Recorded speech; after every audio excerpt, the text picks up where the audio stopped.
stopped a few feet in front of her. "Hey, Einstein," he said softly. "It's good to see you." She felt her lips curl into a smile at the nickname he'd given her years before. He'd been a high school football player struggling academically, who'd been given the ultimatum of bringing up his grades or leaving the team. His father couldn't accept the possibility of John not playing, so she'd been hired as John's math and English tutor. Somehow, the pet name he'd given her back then had always managed to sound sexy, intimate, and she'd mourned his innocent teasing long after he'd left. Ridiculous how her knees went weak in response to one silly nickname. It also irritated her that he could still jumble up her emotions with a few words spoken in the deep, rich tone of his voice that had haunted her since he'd left town.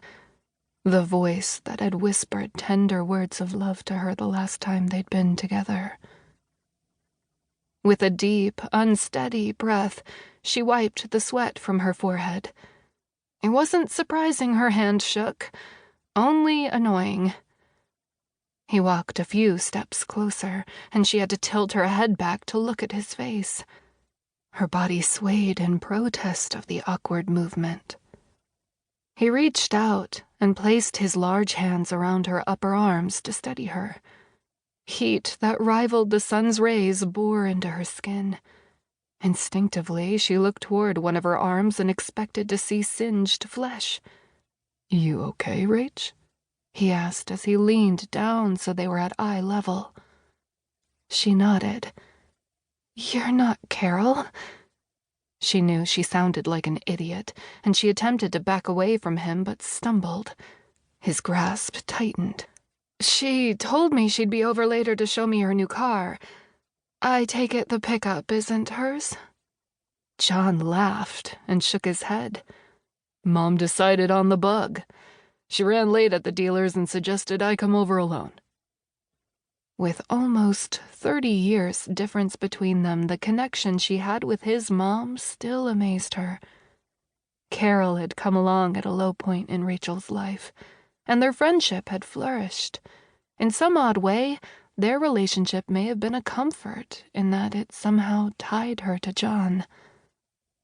As her gaze met his smile, she tried to decide which was more brilliant, the sun's glare or his straight white teeth. She tried for a smile of her own as her brain scrambled to make sense of the situation.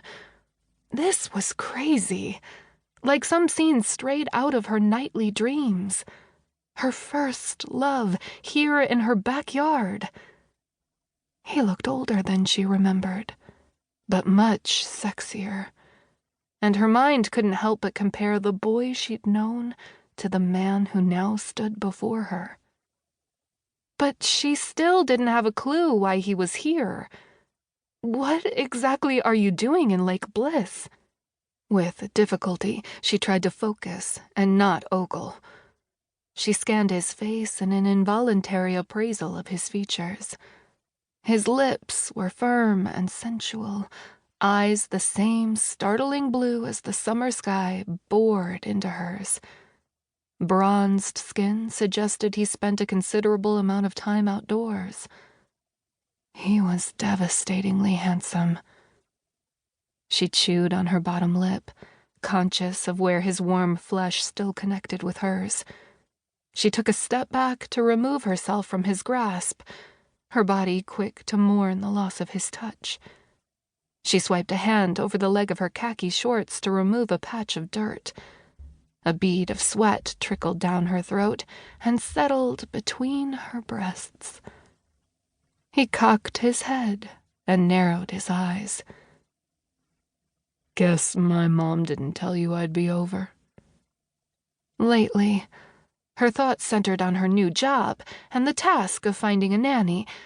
But had a visit from him been mentioned? No way. Rachel definitely would have remembered that discussion. Bits of conversation swirled around in her head. Carol had mentioned something about John, but as always, Rachel had done her best to tune it out.